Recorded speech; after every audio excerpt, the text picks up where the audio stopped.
All right, welcome to The Explainer. Today, we're going to pull back the curtain on something we use every single day but maybe don't fully understand money. We're going to decode the hidden rules of the whole financial system, the ones that are quietly affecting your wallet every single day. So, let's just start with a question. A feeling, really, that I'm betting a lot of you know. It's that feeling, where you're working harder than ever. You're doing everything you're supposed to do, but it feels like you're just falling behind, like the goalposts are constantly moving. Well, listen, that feeling, it's totally real. And here's the thing, the secret, if you will, it's not your fault. It's because our entire financial system is basically a game. And the thing is, most of us were never handed the rule book. That all changes today. Consider this your official rule book. Okay, so to actually win this game, we've got to go right back to square one and ask a really simple but kind of profound question. What is money, really? I mean, what is it? The answer, I promise, is probably not what you think.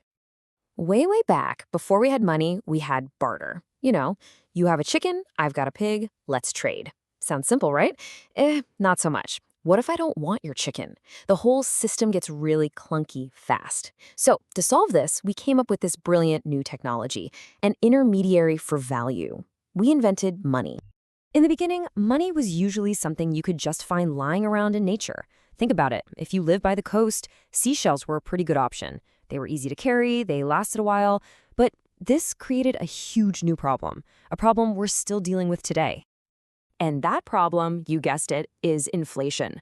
I mean, if anyone can just go for a stroll on the beach and literally pick up more money, what happens? The supply just keeps going up and up. And of course, the more seashells there are in circulation, the less each individual seashell can actually buy. This was humanity's first super painful lesson. When money is easy to make, it always loses its value. So this kicked off this huge, centuries-long search for a better form of money, something that solved this easy-to-make problem, something that was really hard to just create out of thin air.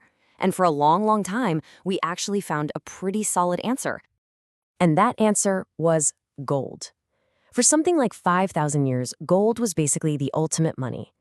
And the reason is so simple. Its scarcity is literally enforced by the laws of physics. You could be the most powerful king in the world, but you couldn't just snap your fingers and magically create more gold. And this number right here, this is the whole magic of it. The entire global supply of gold only increases by this tiny, super predictable 1 to 3% every year. That's all we can dig out of the ground. And that predictability, that scarcity, that's what made it such a reliable way to store your wealth for centuries. It just held its value. Okay, so this natural scarcity led to what we now call the gold standard. Governments would issue these paper notes, right? But they weren't just worthless paper. They were basically claim checks, a receipt. Every single dollar was a direct promise that you could walk into a bank, hand it over, and get a specific amount of real, physical gold in return. It anchored the entire system to something real. It created trust. But this system, this anchor of stability that had held global finance together for generations, it wasn't going to last. And it was all about to come crashing down in one single, frankly shocking moment. So here's the quick and dirty timeline of how it all fell apart. After World War II, this thing called the Bretton Woods Agreement made the US dollar the king of all currencies. And it was still backed by gold. But then, fast forward to the 1960s. The US is funding the massive Vietnam War, and to do that, they're printing way more dollars than they actually have gold in the vaults to back them up. And, well, other countries started to notice. They started calling America's bluff, asking for their gold back, and the US knew the jig was up. And that brings us to August 15th, 1971. President Nixon gets on national television, and just like that, unilaterally rips up the contract. He severs the dollar's link to gold. In one speech, the very foundation of money for the entire world was changed forever. That claim check you were holding, it was now just a piece of paper. And this kicked off the era we're all living in right now, the age of fiat money. Now, fiat is just a Latin word that means let it be done. Basically, the money has value simply because the government says so. That's it. And this is the most important part. It can be created in absolutely unlimited quantities with nothing more than a few keystrokes on a computer. So, what's the big deal, right? Who cares if it's backed by gold or not? What are the real consequences when money can just be, poof, created from nothing? Well, there's this incredible story from history that explains it perfectly. Check this out. Back in the 16th century, certain societies in West Africa used these really beautiful glass beads as their money. They were rare and they were difficult to make. Then, European traders show up with brand new technology, steam engines, that could mass produce identical looking beads for next to nothing. So, what did they do? They flooded the local economy with these cheap counterfeit beads and they traded them for real stuff, resources, land, things with actual value. They slowly and quietly drained all the real wealth out of the system. And when you put it side by side, the parallel to our system today is, well, it's kind of chilling. Yeah, the technology is different, right? It's a central bank's computer instead of a steam engine, but the principle, it is exactly the same. An easily produced form of money is created, and it's used to acquire real assets from the people who don't understand what's happening. It's a silent transfer of wealth happening right under our noses. Okay, so we're always told that, inflation is under control, it's a healthy, manageable 2 or 3%.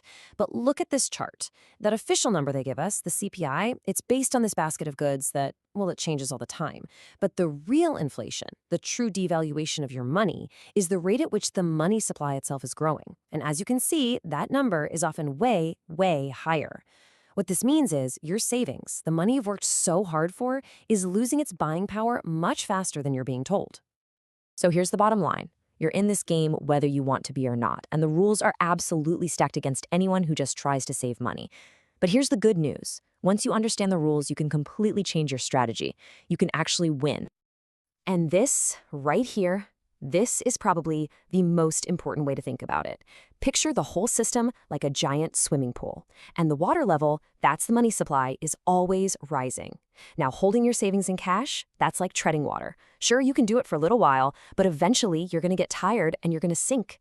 Investing is your lifeboat. So how do you grab that lifebuoy? It's actually a pretty straightforward 4-step plan.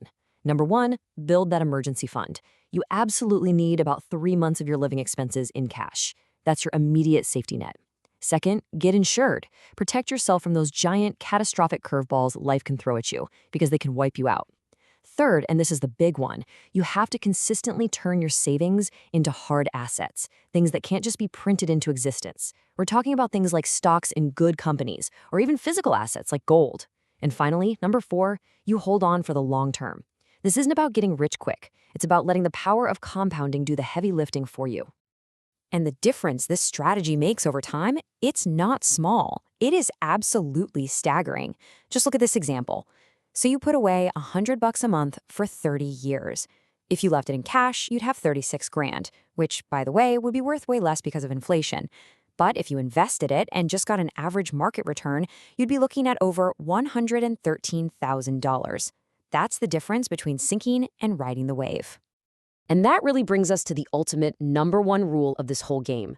You cannot work hard enough and you cannot save enough to get ahead in this system. It's impossible. The water is just rising too fast. The only way to win, the only way, is to own the assets that rise with the water. So there it is. The rulebook is officially open. You now see how money actually works, how the game was changed right under everyone's noses, and what it means for every dollar you earn. This knowledge, this is your real power now. It allows you to stop just treading water and hoping for the best, and to start actually building a real financial future. So the only question left is, now that you know the rules, how are you going to play?